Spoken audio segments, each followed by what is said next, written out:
I'm Bob Mindleski, and I'd like to welcome you to the Wold Snowmobile Head Quarters and International Snowmobile Hall of Fame. We've started here back in 2006, and we've eventually grown to, I guess, close to over 7,000 square feet. We probably have close to 80 sleds on the floor to look at, going all the way back to the earliest vintage of 1953. We have the International Snowmobile Hall of Fame here with over 84 members inducted. The Derby Hall of Fame, which is all the Derby winners from way back from 1964, the first race, up until the present day. Right off wall, which is all pictures from the local gentlemen that took pictures of the Derby races, lived here in Eagle River for a long time and donated all those to us. We have displays on various walls here for the Thirsty Dogs, the Iron Dog, the Women of the Snow. We also have a video room with videos you're welcome to watch of hill climbing of the races over the years from the Derby track. Merchandise here for sale, a lot of nice clothing that represents the snowmobile industry, some toys, mugs, books, a lot of books that are hard to find we have available as well.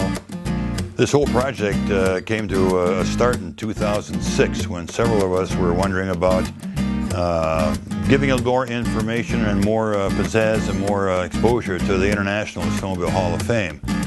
We were sitting right next to the Derby track. The Derby did not have anything after the Derby to show to the public except an empty Derby Hall. We knew there was a bunch of old antique and vintage sleds that were available. We wanted to display some of them. We also knew the Iron Dog Brigade up there was available, had a group, but no place to house, no brick and mortar. The International Groomer Operator of the Year was the same way. The Women on Snow, they had a good operating group, but no place to show what they were doing. So we thought, there's a good idea. That's where the concept of the headquarters comes from.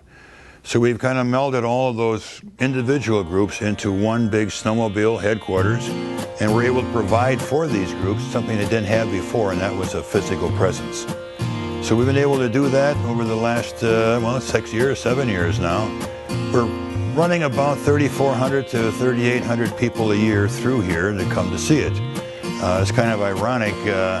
Last year's cold winter we had a lot of snowmobilers coming up here to ride. It was too cold to ride, so they came in and spent a lot of time here. That was a nice bonus for us. So we've been able to provide for all these different groups a place that they could be seen, promoted, and shown year-round. One of the things we've got over here on this one wall, C.J. Ramstead was a major player in the industry. We have his original coat. And I recall him coming to Eagle River the first time we saw him. I was 2 years into the industry at that time. And we saw this character coming in with this bright yellow Army surplus coat with a big Wolverine fur hood on. We wondered, who the heck is he? Some rookie coming in here. Well, he proved to be quite a professional in his time. Unfortunately, we lost him way too early. But we have his coat on display here. We have a lot of helmets and jackets and boots from different brands. The John Deere program over there, the Kawasaki program, Skidoos, little pieces of the history of the past of snowmobiling. Our earliest sled, like Bob said, is this 1953 Ellison over here, and that thing runs. The guy takes it out every once in a while and does ride it. We have a collection of some of the early model sleds over there. The old Skidoos, the Artie Cats, one of the cats has the almost standard equipment, snowshoes tied onto it in case you needed those to get back. We have an old Trailmaker in here that's kind of a unique one. And then we've got, as we move up in time, we've got a couple of the small little mini sleds over there. We've got the Skidoo Elan, all-time favorite for many people. Harley Davidson was a major player for years in the industry. We've got a Motorski Bullet 650 here that's fairly rare. It's a race sled. Did you know that Mallard over in West Bend made sleds? Monkey Wards, we had a Montgomery Ward sled in here. Polaris made it, but it was on a Monkey Ward badge on it. We've got some twin tracks. The Spirit of 76 in the corner back there is a gorgeous piece, one of a kind. Has some great history to it. It was made by Evinrude the year they went out of business, unfortunately.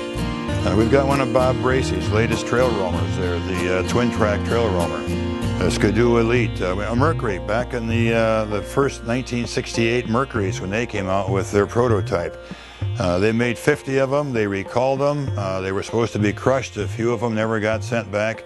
We haven't had one of them. The Kawasaki, the 79 Intruder 440, mint, never had gas in the gas tank. And you go down the line here, we've got a very good selection of trail sleds in this room. This is the trail sled room. The Alouette Super Brute, very unique, gorgeous restoration on that one. Behind us we have the Derby archive, which is a lot of history that dates back to '64, to some current stuff, but mostly it's '64 footage, pictures. A lot of stuff came from the news review. A lot of the stuff we salvaged out of old boxes that we'd found and donated to us. Yeah, they have a tremendous history here. I mean, this is the first Derby was held here in Dollar Lake, and then from there it progressed to where it is now, the Derby track. Trying to capture the history, archive it. We were given the negatives the news review had shot. From there we digitized them. And so I have a pretty good archive of stuff that dates back to the first race to, you know, a lot of the current stuff we also have too. So chances are if someone did race here, we probably have an image of them. We have championship machines that have actually won the Derby. We have some that haven't won the Derby, but they're still pretty cool looking machines to look at. A lot of twin track stuff, single track, past champions, and current day champion stuff. We have Chuck Decker's twin track from when he won in 1986. We can kind of go down the line, and we got Matt Schultz's sled from when he won the championship. We also have one of PJ Wanderscheid's sleds in here that he won on, an Al Finhouse machine that he won on, a twin track. We also have Dale Rutz's twin track when he won. So it's a lot of really cool history. Definitely worthwhile to check that out. So this is where if you've won the Derby in your World Championship, you are inducted into this Wall of Fame here. Dates back to '64, and it goes currently up to 2013.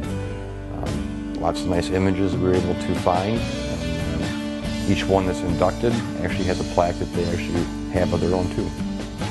Yeah, it's a really cool history. I can remember a lot of it going back till about the early 80s to, or late 70s to early 80s is what I can remember up till the current stuff. So I can remember when Jim Dirman won the race. Actually, it's kind of cool. After he won, that following Monday, myself and my family went for a trip ride with Jim.